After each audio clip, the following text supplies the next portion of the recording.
Hi, David Kessler here. Welcome back. So glad you're here for part 2.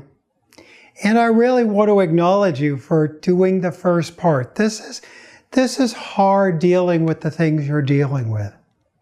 So now we're going to really dive into part 2, which is your response to the loss. I ask people to deal with your response first. Almost like they say on a plane, you've got to put on your oxygen mask first. You may have a brother, a sister, a friend who you just think is not grieving right, they're not handling it right. I always say take care of you and your grief first. It's really their job to take care of their grief. You focus on yourself. We actually can't help someone else deal with their own grief more than they want to. Grief is what we feel internally. Mourning is what we do externally. So if I have a loved one who's not dealing with their grief, I can't go in there and force them to do it. So that's why I say start with just trying to heal your own loss first and deal with that. Nobody can understand the unique pain that you have felt. And as we've talked about, some of these deaths, you saw them coming. Some come out of the blue. Sometimes it's your worst fear that happened. You may have intense feelings of abandonment. You may feel betrayed by your loved one. You may feel like they gave up.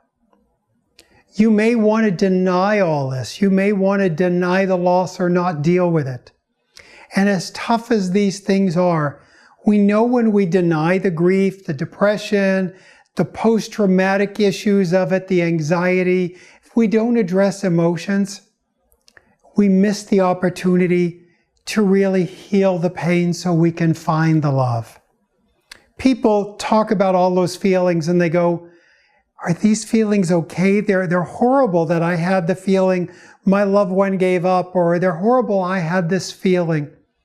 Whatever your feelings are, they are real and valuable just because you had them. Your feelings are your feelings. I'm never going to tell you what you felt was wrong or you shouldn't have felt the way you did. It's important in your healing to feel what comes up. We can't heal what we don't feel. Now we are going to examine those feelings and ask, is that feeling a true description of what happened in the situation? Because we don't want to ever minimize our feelings, but sometimes we do feel things that when we examine them may not be quite the way they happened. And maybe we're blaming ourselves as we talked. So we will be examining them in a lot of ways. We talked earlier about all the different perceptions about death by suicide that are out there. You heard that, suicide is a crime. I tell people, take that word crime out of your vocabulary. It's not a crime against nature. It's not a crime against God. It is an illness that is in someone's mind. The concept now that I want to really help you begin to understand is event, conclusion, belief. Event, conclusion, belief. You may begin to notice it really is like our part 1, part 2, and part 3. The event, the tragedy. Conclusion is our response. Belief is our belief system, the life we have after loss. So when I think about event, conclusion, belief, I think, for instance, there was a young teenage girl. She had a boyfriend. She knew he had some issues, but who doesn't? And he died by suicide. The event was her boyfriend died by suicide. What conclusions did she make from that? She felt like she wasn't worth staying around for. She felt like she didn't matter. They'd actually had a fight before he did it. She felt like, I caused it. My fight caused it. And it wasn't even her fight. It was both their fights. So those were conclusions she was making. And what happens is we take a normal situation that we all do, like a fight. We all fight and argue in our relationship and have disagreements from time to time. A normal situation happens, but then when death happens afterwards, we blame ourselves for that normal situation. She shouldn't have been having a disagreement. Disagreements are normal. A death after a disagreement is not, but we turn the blame on ourselves. The other thing we often feel after a death by suicide is we should have been able to control it. It shouldn't have happened. Our mind wants to find control. Our mind wants to believe we had the power to save them. And I'm here to tell you, you didn't. Now remember, we are not talking here about prevention efforts. We should do everything possible to put all our efforts and resources into helping to prevent death by suicide. But here we are talking the aftermath. The person has already died. So when we say their death was out of our control, you may go, but David, you don't understand. I did have some control over it because of this I did or this I didn't do. I worked for decades in a hospital system. And while I worked in the hospital system for years, I learned a lot about how hospitals are run. And at times we were building new areas and adding on and looking at should we build another hospital and things like that.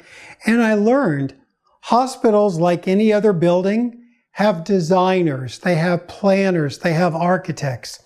So it's its own specialty, hospital design. And within the hospital design specialty, there's even a subspecialty of people who are architects and design hospital units that are going to become mental health units. So the architects, the designers of these units, build them out to prevent a death by suicide. All the building material, the knobs, everything that's used is made sure it helps prevent a death by suicide. The psychiatrists, staff are trained to prevent a death by suicide. The psychiatric nurses, the psychiatric technicians, they're all there to prevent a death by suicide. And after all that staffing and design, do you know what still happens? People in psychiatric mental health units still die by suicide. So if they can't control every single event, why would you think you could have? There is an element of this that was out of your control. And you really put forth a lot of effort, and they still die. And that's the reality of it. I want to talk now about guilt, shame, and stigma. Guilt is what we believe we did. Shame is how we believe we feel or what we think we are. And stigma is what other people do, their judgment. In guilt, we apologize. We apologize for what we did. And by the way, if you want to apologize to your loved one who died, I always say, if you have something truly to say from your heart, I believe they will hear it in theirs, even if they are dead. When it comes to shame, shame is healed by telling the secret.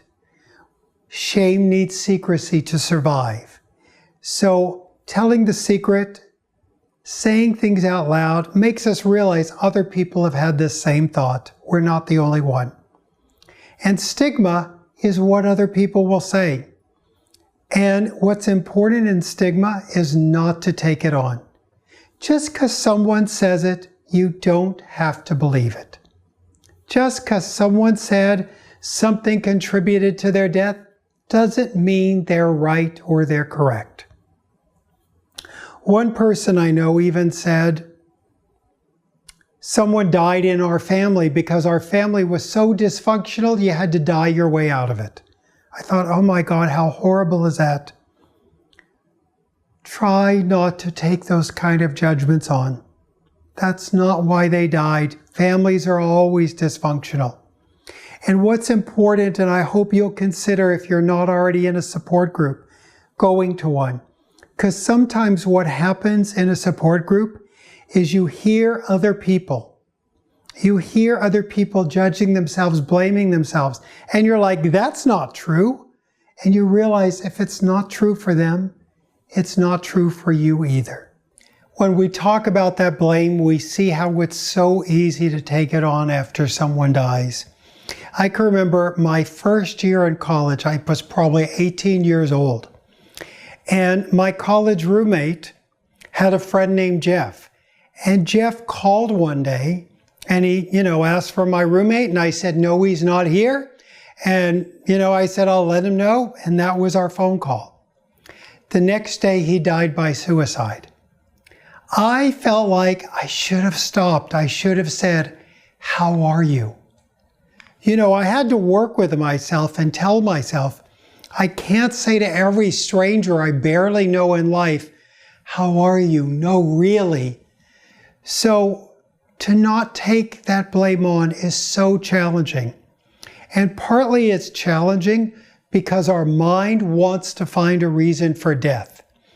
Our mind can't put together that illness, mental illness, suicidal thoughts, addictions all did this.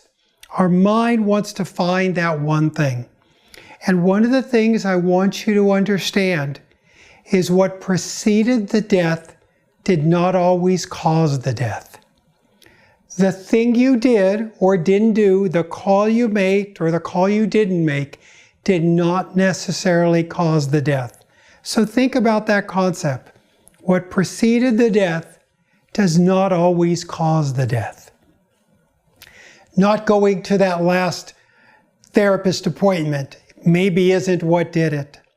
Not going to that 112-step meeting isn't the thing that did it.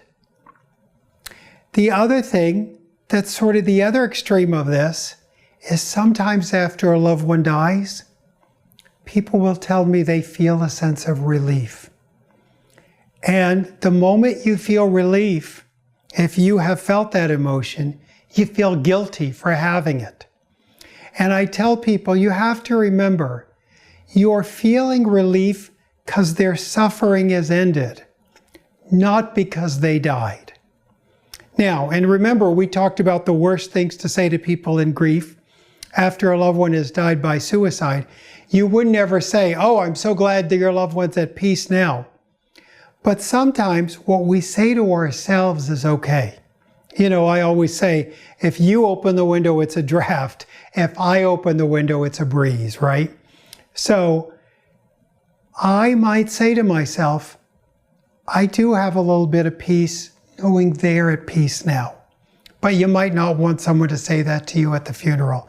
But just know if you're dealing with that feeling of relief, it's because you're glad the struggle is over. Now, one of the other things you may deal with is you may be replaying scenes from the past. You could be replaying the scene when you discovered their body, or how they looked at the end of their life, or how they looked in the morgue, or how they looked in the casket, whatever that scene may be. So one of the things that's sometimes helpful that I want you to begin to ask yourself is, when are you? We always say, how are you? But I want you to ask yourself, when am I? Oh, I'm actually still seeing the morgue scene over and over. I'm still seeing the casket scene. And to try to bring yourself into the now. Now, let me tell you why it's so important. If I was to say, oh my gosh, it's so weird being here because 5 years ago, I was assaulted right out there. I was assaulted. Wow, standing here makes me remember all those fears I had that night that I wouldn't survive. When am I? I'm 5 years ago, but I'm remembering it now in my safety.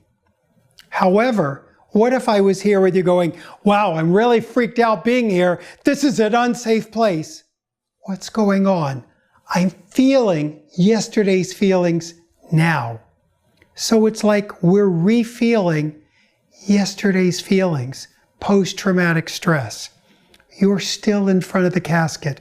You're still, one person said to me, I open the door and see his body every day. Oh my God, how heartbreaking that is. Isn't it horrible enough that they died once? Isn't it crazy that our mind will replay that? Here's why your mind replays it, especially early on. Your mind doesn't have a file. It doesn't have a place to put that on,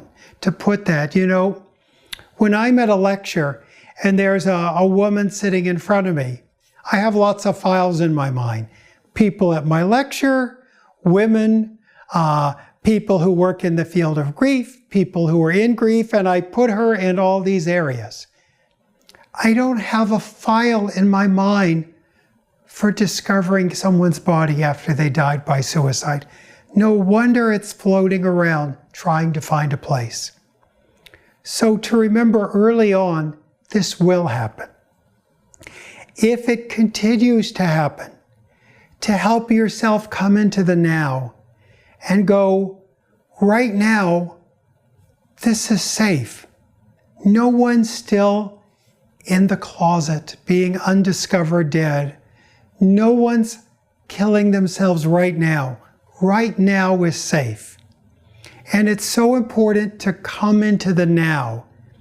And I want you to zoom out of the relationship and go, okay, when it happens, that was the last moment I saw them. What's the first moment I saw them in my life? What's my best memory of them? What's a memory of a birthday party? What's a memory of a happy occasion? To zoom out and help your mind not just focus on that last horrific memory, but begin to focus on so many other memories of them in your relationship. And you do have the power to shift that thinking because you don't want to dwell there all the time. The reality is, the garden that I water is the garden that will grow. If I'm always focused on what they look like when they discover, and I'm always just seeing that image over and over, it gets more and more and more. But if when the image comes up, I go, there it is again, I've seen it. I want to also add a memory, a really happy memory. Oh, I see him at his 10th birthday. Oh, I see him when he first learned to ride a bike. Oh, I see him on our wedding day. Oh, I see her having a good time with the kids. Begin to build other memories in there, and you will begin to water those memories less and less. And in time, they will be there, but they will not be the dominant memory. This now concludes part 2. I know that this was a lot. This is really the hardest one. You may want to go back and look at some areas that really resonated with you. Think about, of all the things we talked about, what can you really focus on that will help you? And I want to thank you for the courage to show up and do this work. And we're going to have lots more tools in the next video. The next video is going to be about your life after loss. Thanks again for being here.